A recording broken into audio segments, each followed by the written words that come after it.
இங்க ஒருத்தன் வேணும்னே ஒரு கரித்துண்ட நாய் கடிக்கிற அளவுக்கு கீழே இறக்கி கட்டி வைக்கிறான். ஏன்னா அந்த நாய் மட்டும் அதை கடிச்சிருச்சுன்னா அதை காரணமா வச்சு அதை துரத்திடலான்னு அவன் நினைக்கிறான். 2 நாளைக்கு முன்னாடி அவன் ஃபார்ம்ல வேலை பார்த்துக்கிட்டு இருக்கப்ப அந்த நாய் உள்ள பூந்து அவன் ஃபார்மே நாசமாயிருது. அவன் அதை துரத்தலான்னு நினைக்கிறப்ப அவன் அம்மாவும் தம்பியும் அதை நம்மளே வச்சுக்கலான்னு சொல்றாங்க. இருந்தாலும் டிராவிஸ்க்கு மட்டும் அதை சுத்தமா பிடிக்கல. சோ எப்படியாச்சும் அதை விரட்டிருந்தா இந்த மாதிரி எல்லாம் அவன் பண்ணிட்டு இருக்கான். ஆனா அடுத்த நாள் அவன் வெளியில வந்து பார்த்தா அந்த நாய் அதை சாப்பிடாம விட்டதோட மத்த எந்த அனிமலும் அதை தொடாம காவல் காத்துக்கிட்டு இருக்கு.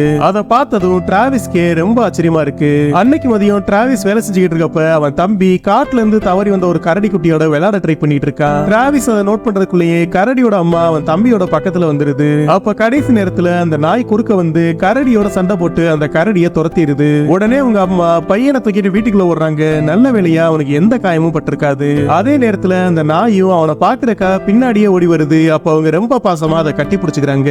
அதை பார்த்த டிராவிஸும் மனசை மாத்திக்கிட்டு அதை நம்மளே வச்சுக்கலான்னு முடிவு பண்றான்.